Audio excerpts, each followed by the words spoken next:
Hi, I'm Tim Travis of Xbox Reviews and Verdicts, and today I'm reviewing the Dragonborn add-on for the Elder Scrolls V Skyrim. So you feel like you've done everything Skyrim has to offer. You have a save game with over 100 hours of play on it, you've defeated Alduin the World Eater, became Harbinger of the Companions and Archmage of the College of Winterhold, and constructed a sexy set of Dragonplate armor, and you still want more of the biggest role-playing experience around. Fear not. Bethesda has you covered with the second story-based DLC for the Elder Scrolls V. Unlike the last narrative-driven expansion, Dawnguard, Dragonborn features a large plot of land separated from the snowy tundras of Skyrim for your questing pleasure. So what's the verdict? Let's find out. Dragonborn starts out humble enough. Upon traveling to Whiterun, you encounter a group of cultists claiming that the true Dragonborn, Miraak, is coming, then proceed to attack you. After reading a note off one of the cultists' body, you then travel by boat to the island of Solstheim, where you will be wrapped up in a quest to save the island's inhabitants from being enslaved by Miraak. Here do we toil.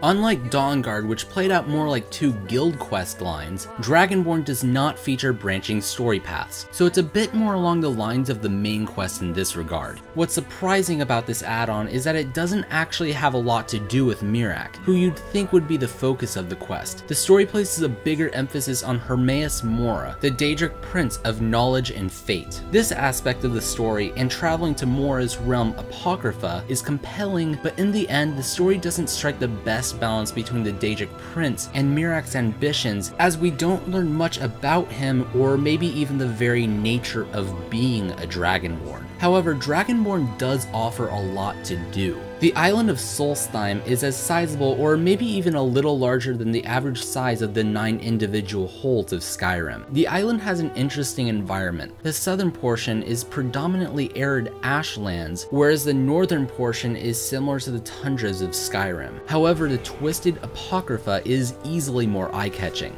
and you'll be traveling there plenty by seeking out the so-called Black Books scattered throughout the dungeons of Solstheim. Just saying, Apocrypha is a lot more interesting than Dawnguard's Soulcairn. Bethesda did a good job of making Solstheim appealing to those who might feel like they've seen everything Elder Scrolls V had to offer. Unlike the Nordic land of Skyrim, the southern half of Solstheim is primarily inhabited by the Dunmer, and you'll learn a bit about their culture, and if you do enough digging, you'll learn about what happened to Morrowind during the Oblivion Crisis. It's interesting stuff. However, the native Nords of the Skull Village to the north might not have quite as interesting lore as the Dunmer or as deep a history as the Nords of Skyrim, but their traditions stand out enough from the characters of the base game.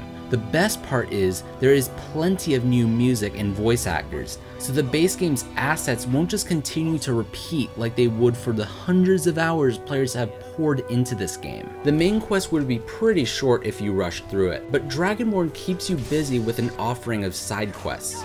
You won't be bogged down in quests like you would in the base game, but there's enough to see most of the content in 10 or 15 hours on the normal difficulty. However, because Solstheim is nowhere near as thick with dungeons as Skyrim is, there's almost nothing in the way of the kind of randomized Radiant quests we've seen in the base game, and even Dawnguard for that matter. Taking place in an area separate of Skyrim does have its advantages, namely that this area is, from my experience, mostly bug-free. But there are a few instances of the game crashing on me, but that wasn't uncommon in the base game. There are plenty of new items, powers, and whatnot to acquire over the course of Dragonborn. If you play your cards right, you can call Severin Manor your new home. Plus, there's a host of new armor and weapon types, most notably the ability to craft items out of Stalrim, provided you do a certain quest for the Skull and have the perk to craft ebony items. Stalrim armor comes in light and heavy forms, except for the shield, which can only be light. Plus, there is now a vendor of staffs and a new staff enchanter. There are a few new dragon shouts, such as Cyclone and Dragon Aspect.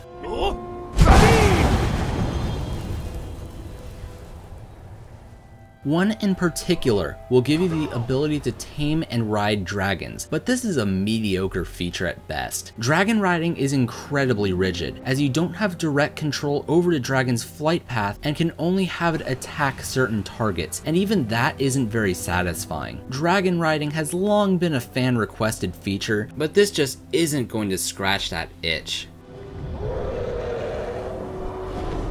However, there is one addition that I've wanted that does make an appearance. Once you complete Dragonborn's main quest, you will have the ability to relinquish all the skill points you've allocated in individual perk trees, allowing you to redistribute them, and doing this only comes at the cost of a dragon soul, which if you've put in upwards of 100 hours into a character like I have, you should have more than enough souls to spend. This is one of the better features in this DLC, and goes a long way to make the one perk per level system feel a lot less rigid. If you are a brawny warrior but aspire to be a mage or a thief, that's what this is here for. But keep in mind, you can't redistribute your health, stamina, and magicka levels. Unfortunately, one of the biggest issues from the main game persists here: the map. It still does a good job of showing the region's geography, but since it doesn't do a good job of showing roads and other trails, finding your way to locations in the more vertical environments of Solstheim is still a bigger pain than it has to be. The map is still appealing to the eyes, and since the region is nowhere near as big as Skyrim, the problem isn't exacerbated like it was the first time you really dug your teeth into Skyrim's questing. But the map's inability to give you good direction to certain places is a reminder of one of the most boneheaded mistakes in the realm of otherwise amazing gaming experiences.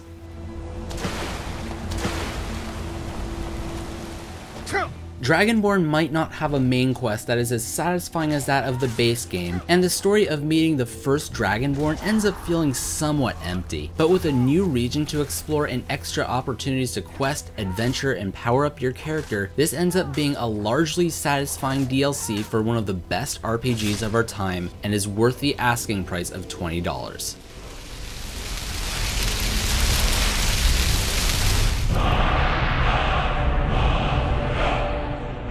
Thanks for watching this review. Please subscribe to the channel, follow me on Twitter, follow the blog, and check out the Facebook page. Thank you, and I hope you enjoy my future videos.